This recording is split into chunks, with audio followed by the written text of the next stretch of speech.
તો કચ્છના નખત્રાણામાં યુવક યુવતીનો મૃતદેહ મળતા ચકચાર મચી ગઈ છે। ખાંભલા ગામના કૂવામાંથી બંનેના મૃતદેહ મળી આવ્યા છે। પ્રેમ લગ્ન બાદ યુવતીના પિતાએ ગળું દબાવીને કરી હતી હત્યા। પિતા અને ભાણેજે હત્યા કરી હોવાની પણ કબૂલાત।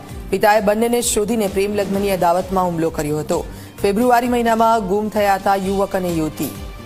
તો પ્રેમ લગ્ન બાદ યુવતીના પિતાએ ગળું દબાવીને હત્યા કરી હતી। પિતા અને ભાણેજે હત્યા કરી હોવાની કબૂલાત કરવામાં આવી છે। પ્રેમ લગ્ન બાદ યુવતીના પિતાએ હત્યા કરી તો પિતાએ બંનેને શોધીને પ્રેમ લગ્નની અદાવત રાખી હતી અને આ હુમલો કરવામાં આવ્યો હતો। કચ્છના નખત્રાણામાંથી માનવતા અને લોહીના સંબંધોને લજવતી ઘટના સામે આવી છે। 1.5 મહિના પહેલા લાપતા બનેલા પ્રેમી યુગલના મામલે જે ખુલાસો થયો છે તેણે સમગ્ર રાજ્યમાં ચકચાર મચાવી છે।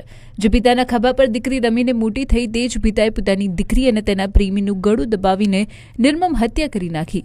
ખાંભલા ગામની જ્યાં પ્રેમ લગ્નની જીત પર અડેલી દીકરીથી નારાજ થઈને સગા માતા પિતા ભાઈ અને ભાણેજે મળીને ડબલ મર્ડરને અંજામ આપ્યો। એટલું જ નહીં, પાપ છુપાવવા માટે બંનેની લાશને કૂવામાં ફેંકી દઈ 1.5 મહિના સુધી મૌન ધારણ કરી લીધું।